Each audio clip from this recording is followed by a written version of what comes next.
Hello and welcome to an evening with Comrades. Apologies for the late start. Tonight we're going to be talking about the Australian federal election and bourgeois politics and democracy in general. Is there any use to it? And tonight, to talk about this topic, we have with us Council Com. Say hello. Now is this our winter of District Tent, may glorious summer by this son of York. We have with us Positus Pac-Man. There is and only shall be one name for our program. The thermonuclear annihilation of civilization. We have with us QT Trap. Good afternoon, everybody. And I'll That be was your... fucking normal.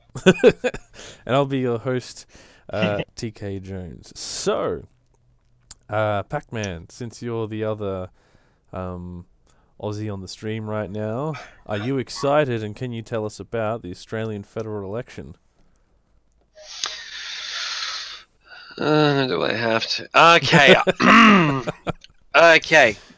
So, basically, at this point in time, ladies and gentlemen, we have ourselves two political candidates in the blue corner, weighing 175 pounds, standing at about 5'10", with a pair of cheap glasses he got for $2 at a fucking servo, a blue tie which he hasn't changed in the past 30 years, grey hair, and an insufferable axiom of just, I don't know what he is supposed to be. You know, when someone's trying to fake being working class, but they're not. Yeah. We have ourselves Mr. Scott Morrison.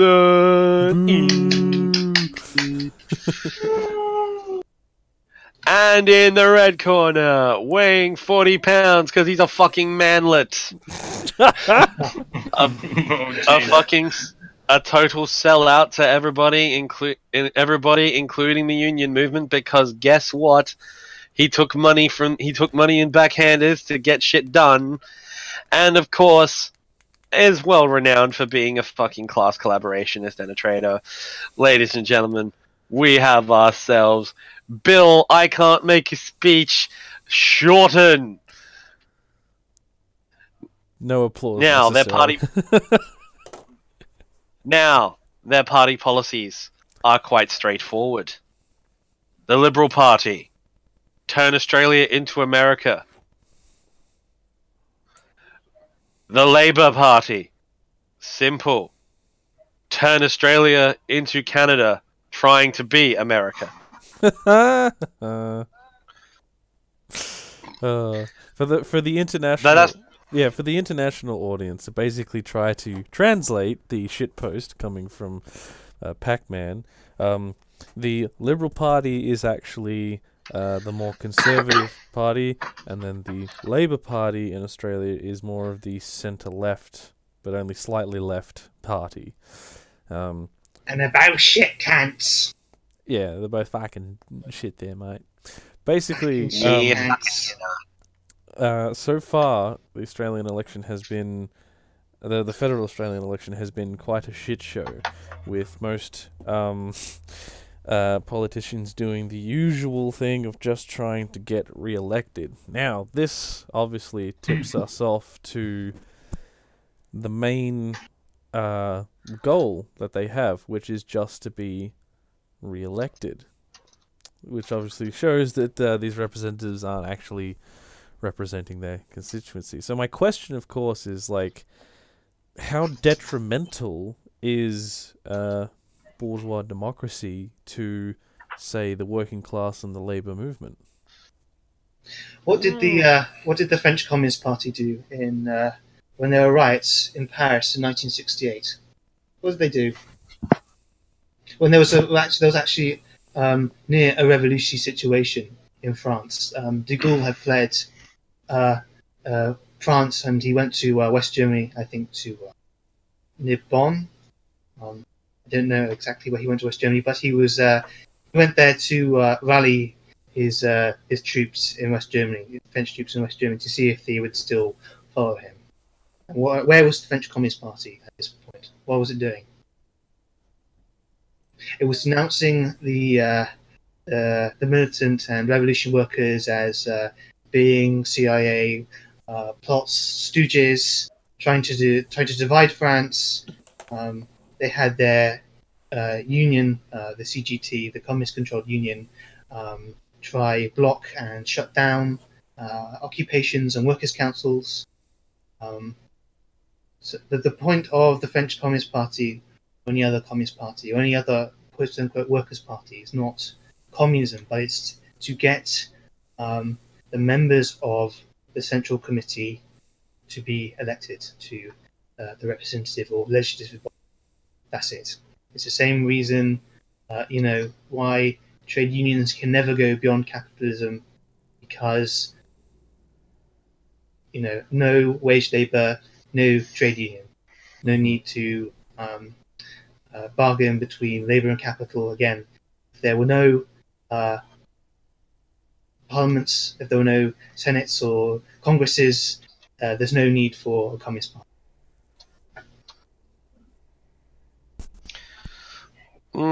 Well, democracy, parliamentary democracy, and bourgeois democracy is it's a farce. We all know it is. Yes, it's a very pernicious form of mystification, because it's really disguising just the direct dictatorship of capital. That's not to say democracy has there's no point to democracy in capitalism. Capitalism needs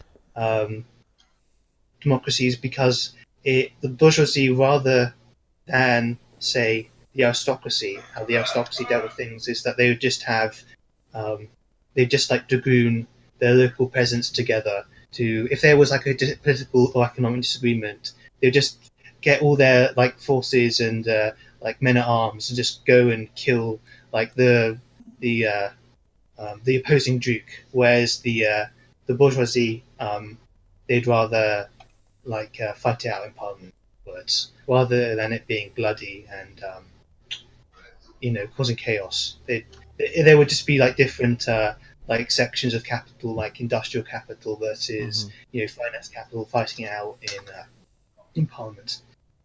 Do we see any of this detrimental outcomes today?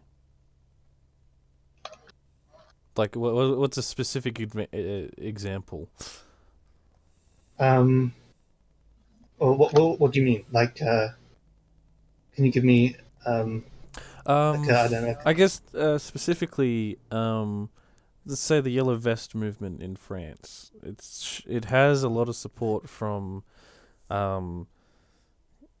communist-leaning people, but has bourgeois politics. Oh, yeah, definitely. So, my general opinion on the Yellow Vests is that it's kind of like number one breeding ground for French future fascism, because it's a populist and interclassist movement.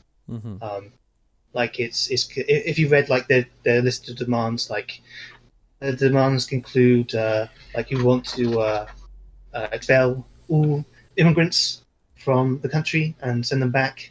We also want to protect productive French companies and capital. So they're very productivist and protectionist and populist. And I don't think that's obviously you say they have communists support them, socialists in France support them. Those people are just parasites, really. They want to suck the blood out of this popular movement so they can shuffle, keep their microsex alive by sucking the blood from new and young and fresh popular movement. By the way, ladies and gentlemen, Spoogs and shit has just arrived. Welcome, Spoogs. Sorry I'm late, lads. We're just talking about how detrimental bourgeois politics can be to the working class. Gee, if you want to learn about fucking electoral politics being the worst fucking thing ever and damaging to the working class. Got some fucking news for you. Alright, you know Carl Swindon? Oh boy. Yep. Unfortunately. He's running for MEP in South West London. He's actually running. He has a campaign. Fuck. Clown world has gone too far, let me tell you. Clown. Member of European Parliament. Clown world, too far. Too far. He's fucking running for Parliament. I'm gonna kill myself. Well, Not good. this is interesting. Sorry, go ahead, Pac-Man. British Parliament, the House of Commons. Yes, yeah, it'll be good because he'll in 2015, like UKIP got like 12% of the vote, but they only got like 2 members of Parliament because that's how our electoral system works. It's first past the post, so it's very, very unrepresentative. Right, you do first past the post? Yes, we do. Hmm. We had a referendum on it in 2013. If you wanted to change the voting system, and apparently no one wanted to do that. So, we still have first past the post. Our elections are hilariously unrepresentative for a representative democracy. Oh, well, it's not like it was much of a democracy anyway. No. But Long live the monarchy. Yay. Yeah. Another question I had, which is the question topic of the stream as well, is can we get any use out of bourgeois democracy when the goal for political parties that are in it are to just get re-elected? Are we able? Is there any use in running a candidate to get a seat, or is it a point of criticism that we can use to speak to the working class? Is there anything that we can draw from it? Again, my examples are like post-war Europe, the Italian and French Communist parties. The Leninists lie that all we're doing is to just we're just giving propaganda to the working class. We're just using the parliament as a tribune of the working class to propagandize against the system. This is not what the Italian and French Communist Party are doing. These political parties are instrumental parts of the state. They're instrumental in running of capitalism in France or Italy. The French Communist Party is a fundamental part of the Gaullist state. It holds back strikes. It allows for the depressing of wages so that it can take part in reconstruction. The same thing for the Italian Communist Party and the agreement with the Christian Democrats. To never I think it's called the historical agreement or something like that. The Italian Communist Party was the second largest party in Italy for most of the post-war period, and it had an agreement with the Christian Democrats to basically keep quiet, not do anything drastic until basically you have the invention of Eurocommunism, and they just pull off their mask and they basically just openly profess themselves to be social democratic parties in all but name, like socialism and one NATO is the motto of the Italian Communist Party in the 1970s, I think, when Torricelli died. The only thing that you can ever do in Parliament is, from a left-wing perspective, is always going to end up in social democracy. You're always when you run for Parliament, what you're doing is you're running to go and manage capitalism. There's no way around that. What about the idea that you can turn social democracy around and use it as a defense against fascism creeping up? Again, so I'd have to see it. I'd have to see what the Italian Socialist Party did in Italy during the post World War I era, they fucked around. They didn't support the. They were condemning. They were attacking the workers for going and striking and occupying the factories. The same with the Social Democrats in Germany. You know, they sent Ebert sent the Freikorps into Berlin to go and shoot and massacre, you know, striking workers. So no, I don't. I think that social democracy is, like social democracy is. I'm not going to say this. I am going to say it. Like it's the beginning of fascism, or like there's something contingent with social democracy and fascism. The cunts killed Rosa. Yeah. Yeah, they did. Yeah, and Spooks. Like, I'm making an assumption here, but like, could you give us an anarchist perspective on bourgeois politics and social democracy? Completely fucked, cunt. Just don't bother. Jesus Oh, Christ. jeez.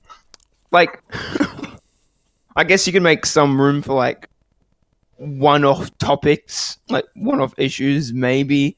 But it's not going to get anything done. Nothing's going to really change. So don't fucking bother. Don't waste your time. If you're in one of those lucky countries that you don't have to vote, you can just stay home, and you know that's way better use of your time. If you're like Australia and you're forced to vote, then you can put something funny on the fucking ballot or whatever. It'd be awesome. What I always do is I always like put the most left-wing party on the ballot. The Australian Communist. Just right. Yeah. I'll put the tankies on the ballot if I can. Always. Always. My favorite thing to do was like they don't usually run a candidate in any seats, not usually anyway. So like I have to like basically my choices are like, you know, Greens or Family First or whatever in Adelaide, and I'm like, fuck it, I'm not voting for the Greens. I usually vote for the Labor Party purely because like the alternatives are the Greens, Family First, or the Liberals, or One Nation. Why not vote for One Nation? Just accelerate everything.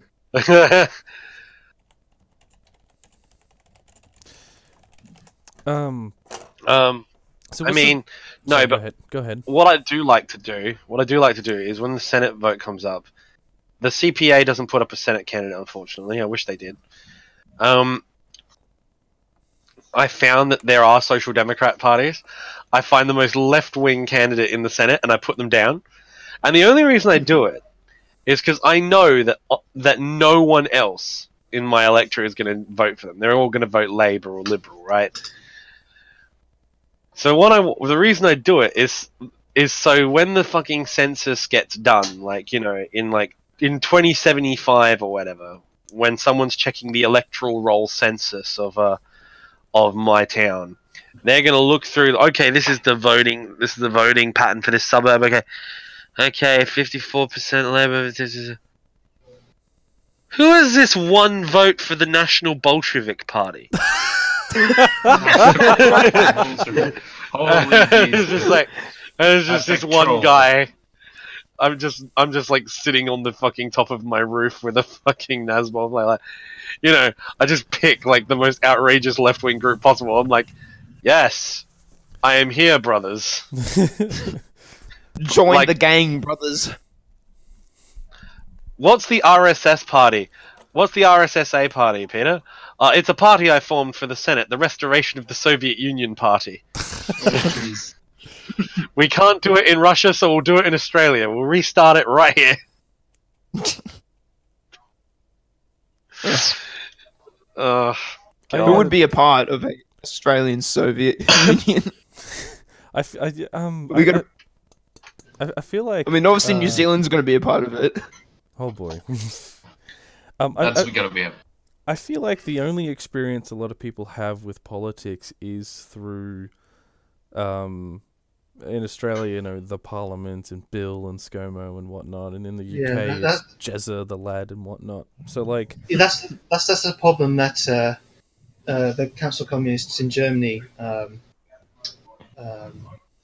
All right. that they identified. Like basically in Western Europe, the overwhelming majority of people have this like reformist parliamentary consciousness. Like it just seeps into like every single facet of political thought and organization.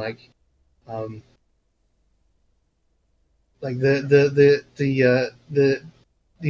organs of propaganda are so much stronger in the West than they were in the East. So, Hmm. Do you think only Bro 555 is asking about the Democratic Socialists of America?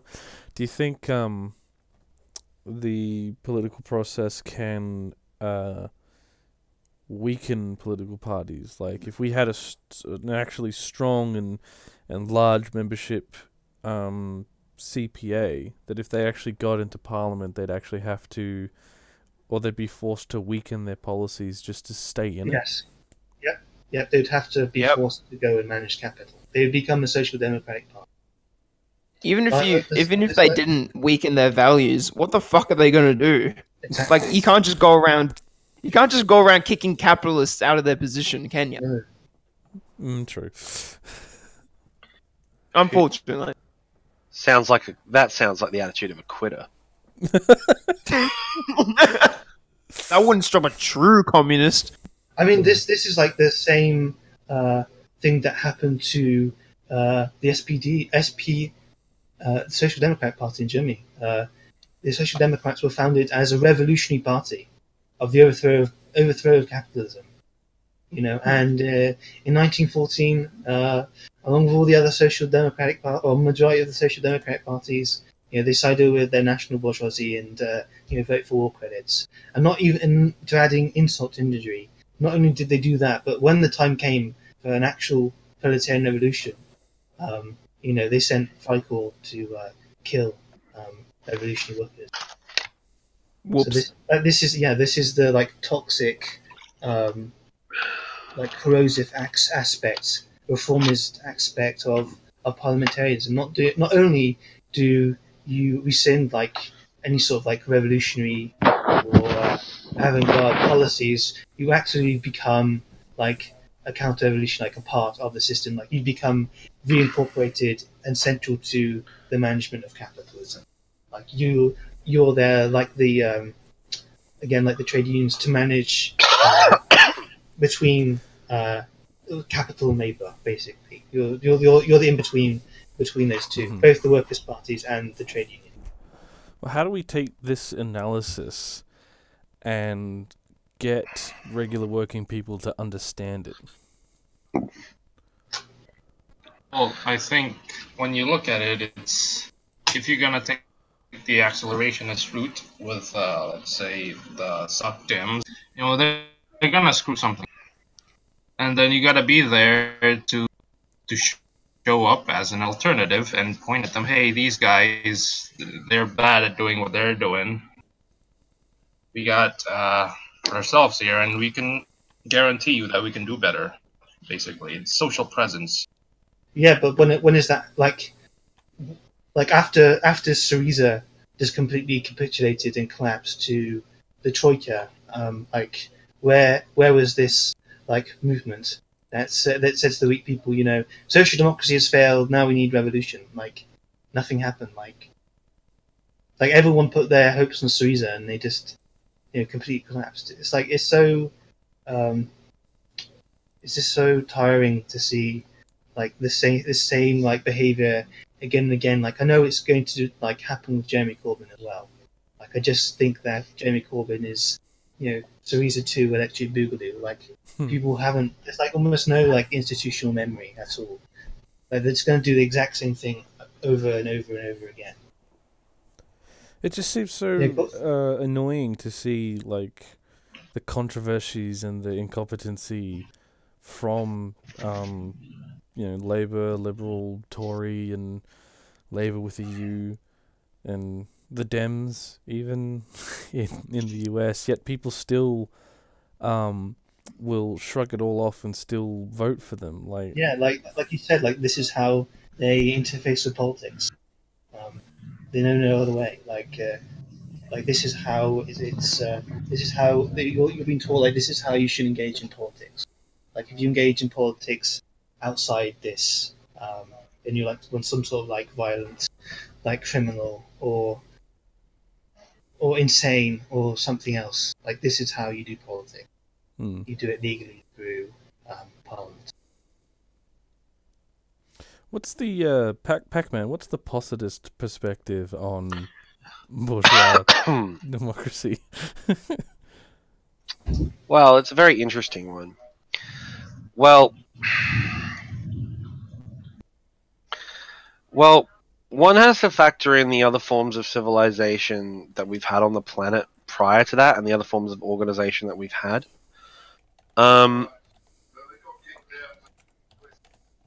So you have the idea of the Great Continuation, or the Great Network, as it were, which was the sonic communications network of the dolphins. Their civilization was quite advanced in that regard. Their communication methods are still like sonic communication methods between aquatic mammals are well known. What's genuinely fascinating is the period after the Great Confusion, which demonstrated the problem. Ever since the invention of combustion engines and their use for marine travel, communication networks between marine life has been significantly disrupted. As a result, we've seen a steady decline and eventual, organizational collapse of the Great Continuum and the Great Network.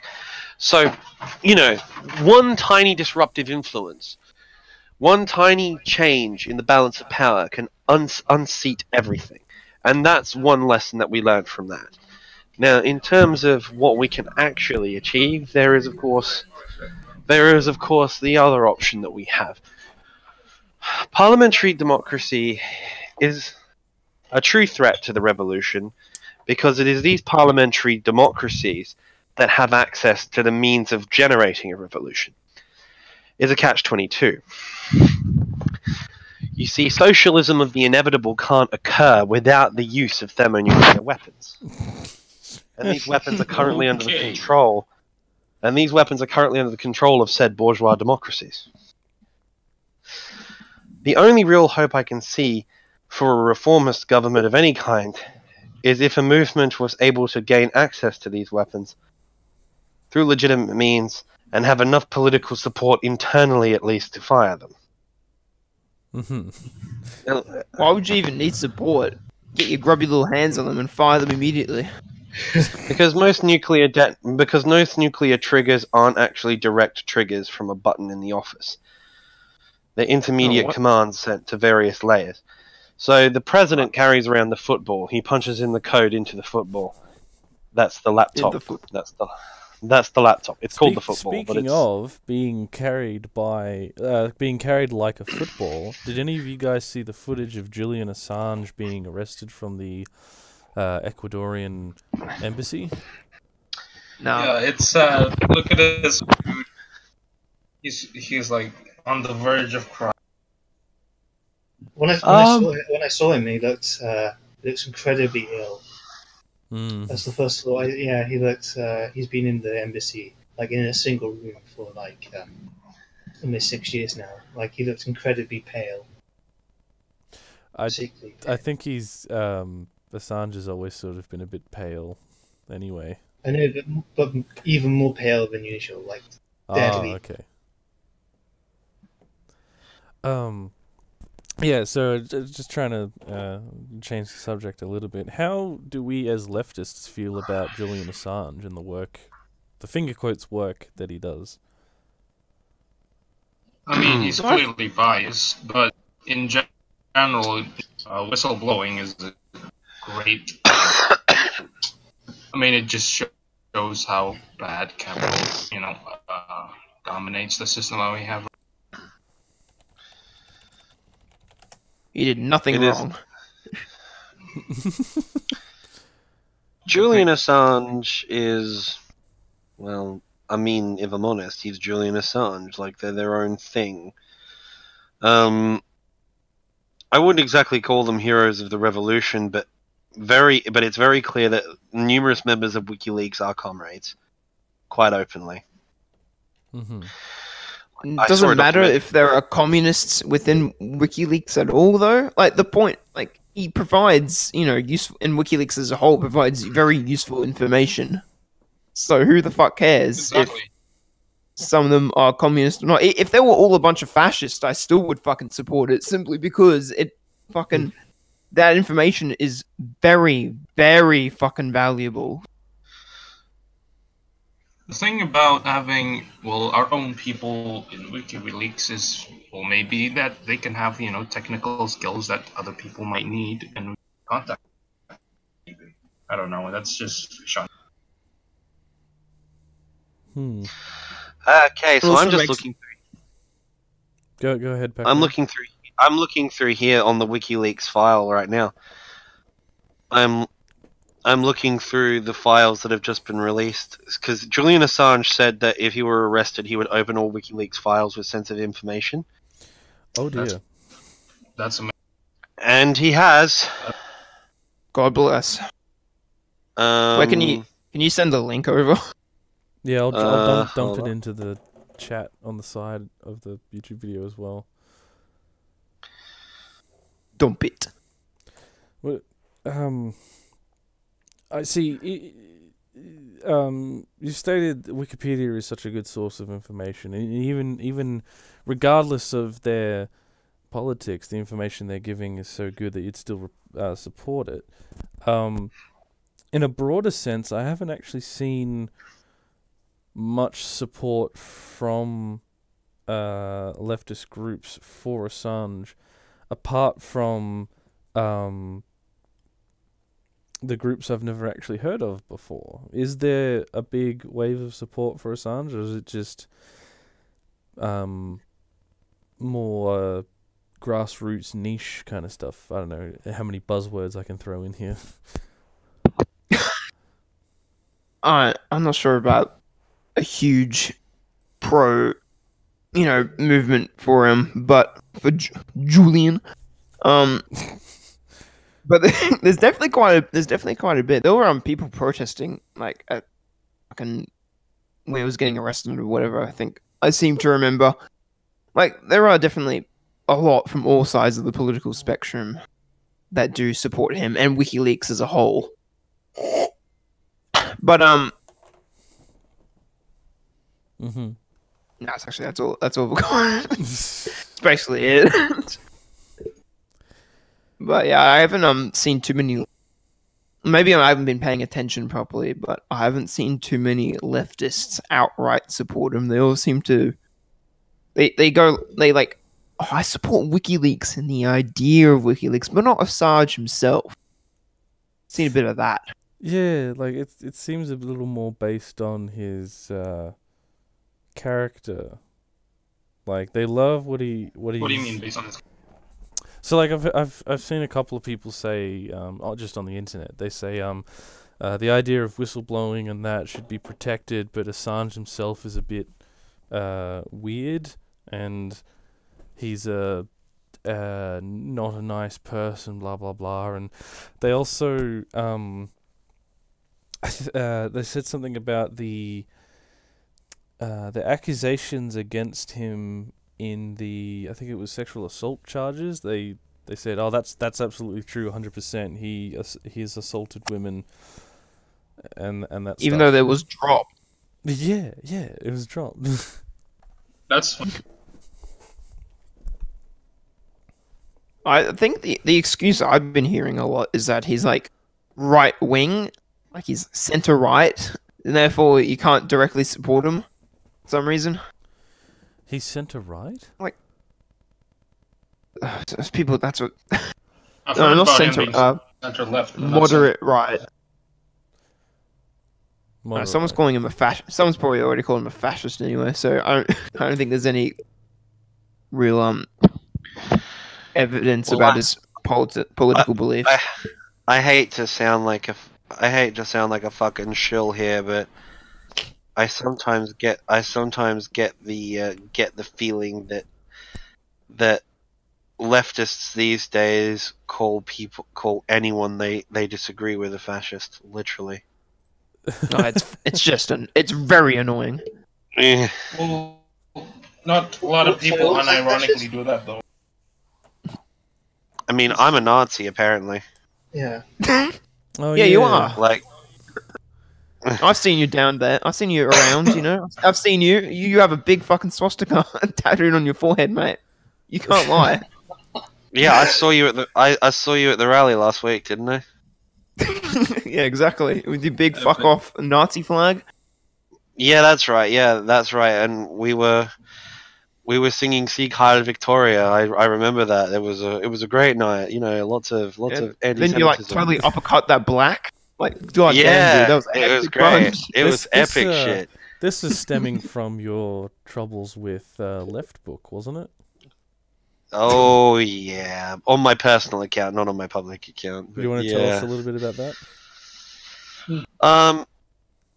It was over the massive attack that Bernie Sanders received after he came out publicly stating that his immigration reform would not be a relaxed posture. People were concerned that his immigration reform would be like a, you know, all right, let's open the borders kind of situation. Mm-hmm. Bernie said no, that's not what he's doing. He's talking about a fairer and juster system, which, given the American circumstance, literally I could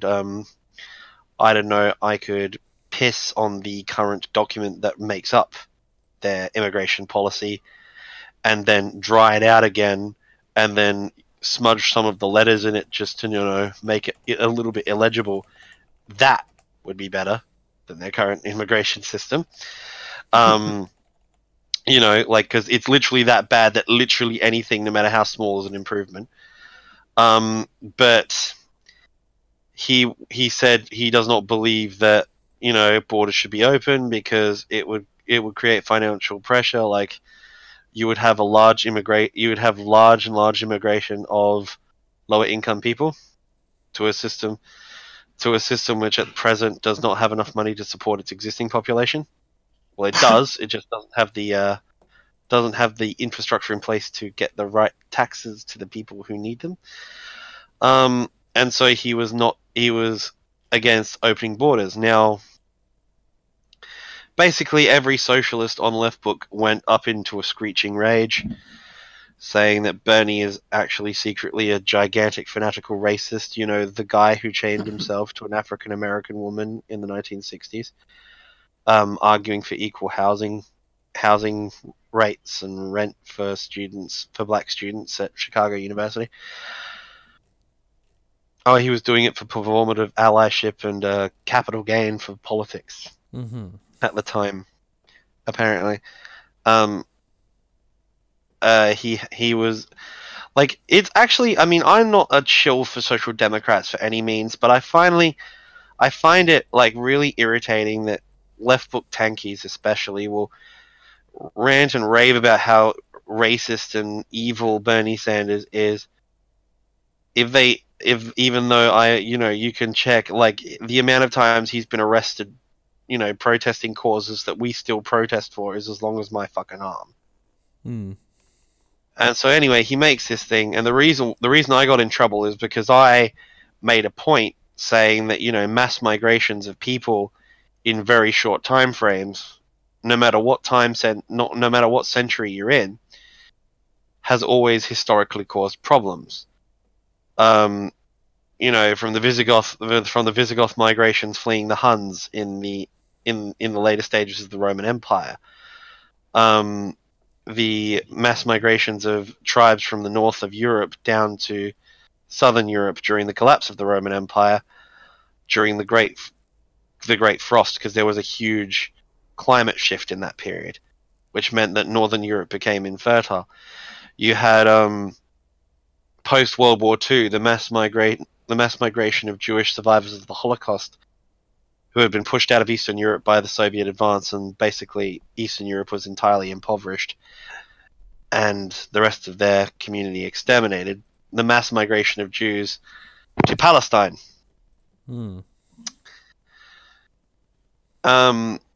I was called a fascist, saying that I'm basically blaming refugees for the rise of racist groups in Europe and Australia. I'm saying that white fragility is perfectly justified in the face of refugees, and I'm actually a fascist. And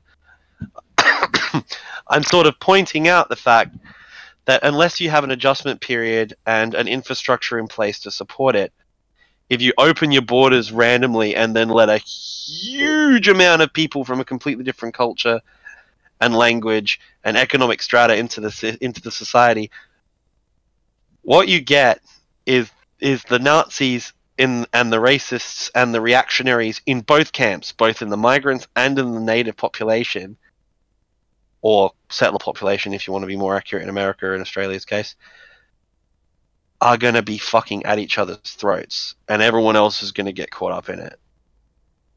Especially in the current situation where the economic and material conditions are not in place for us to even fix our own shit. And so when I tried to make that point, I was called a Nazi apologist. Which I'm not sure how...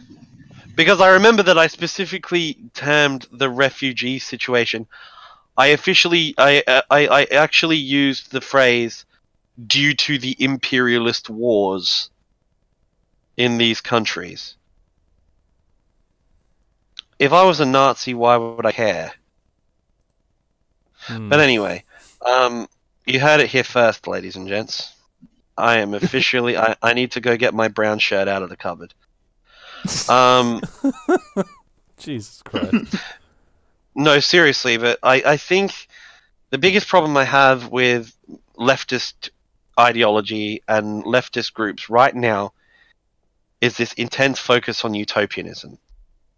This magical belief that, you know, oh, if we just follow the theory that Daddy Marx and Daddy Kropotkin wrote down, if we just try really hard, we can make it all happen and everything will be fine. Material conditions don't care about your idealism. Exactly. They don't give a shit. We live in the real world, buddy. We live in a society. Society! Fuck, I hate society. But honestly, though, depending on what route you go, the material conditions will be different.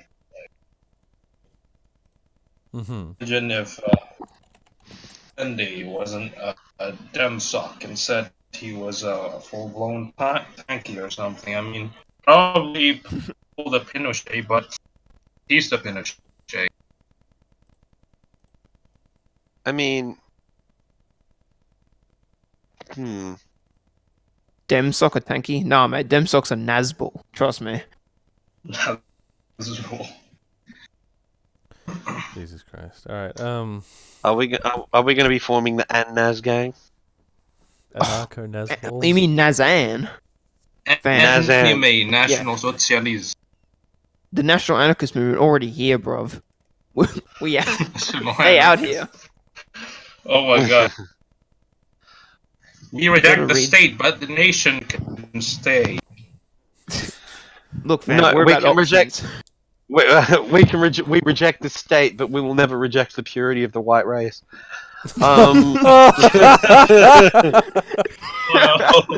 The state is restricting the freedoms of the white race. We have to abolish it. Fucking hell. What if it's...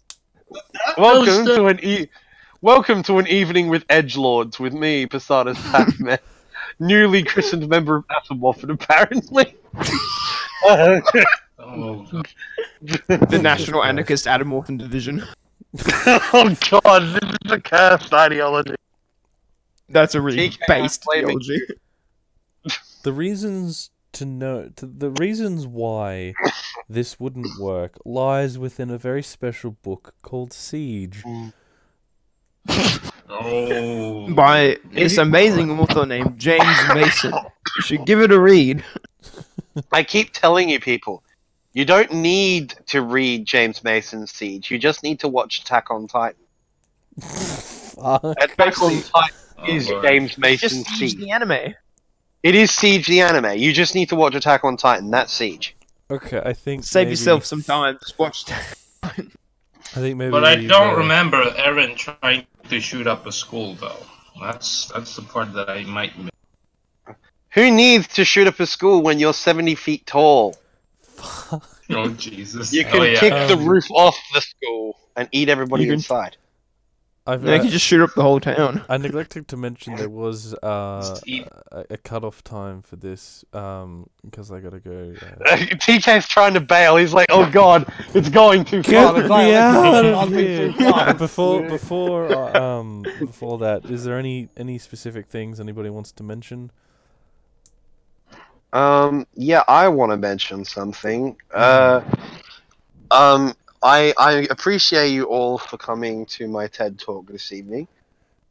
I would like to let you all know that I am not actually a Nazi, despite what everybody claims. But if you do happen to see them triple parentheses out there, you know what to do. You know what I mean? Fuck's sake. Is them the government? Well, they are in Yeah. the government. That is the problem. They're the Yeah, you can say that. Jesus Christ! All right. Yeah, TK. You see, you know what you've done. You've caught me in a particularly edgy mood, and this is what happens. Fuck's sake. So, anybody else want to mention their Twitter? Any plugs? You can. Everyone knows. Everyone already follows me on Twitter. Actually, we'll shout out my friends. We'll shout out my friends Zia and Wendy from the Young Hegelians podcast. Mm-hmm. Can't wait to see that. Can't wait to see them out there. They've done a really good first episode of their podcast. I can't wait to listen to it. But they're just getting started. So look up the Young Hegelians. That's YUNG. So they're cool. Also, subscribe to me because I'm awesome and totally not a fascist. I just like anime memes. I like anime memes, and I like the idea of a society where I don't have to pay for healthcare and I don't starve because some guy in an office says he doesn't like me. But you know, I'm a simple man. But yeah, we're fun. Also, follow me on Twitter at what can I use as a Twitter handle here? Fuck it, I'm out of shitposts. Endprocess.exe Pac-Man. I'm out. Alrighty. Alt F4. Well, if nobody has anything else, Wait, look. All right. Don't vote. Subscribe to Spooks and Shit on YouTube.com. you heard it here first. folks. Unsubscribe from PewDiePie. There you go. Yeah, follow PewDiePie. Subscribe to PewDiePie. Yeah. All right. I want to thank Council Com, Posters, Pac-Man, Cutie Traps, and Spooks and Shit for joining us. I want to thank everybody into the chat for enduring this. Apologies for the shortness as well. Catch us next time by subscribing to Eastern Marshlands to stay up to date with everything Eastern Marshlands. You can also check us out on Twitter. My Twitter is emlpodcast. And we will see you all next time. Nazam gang.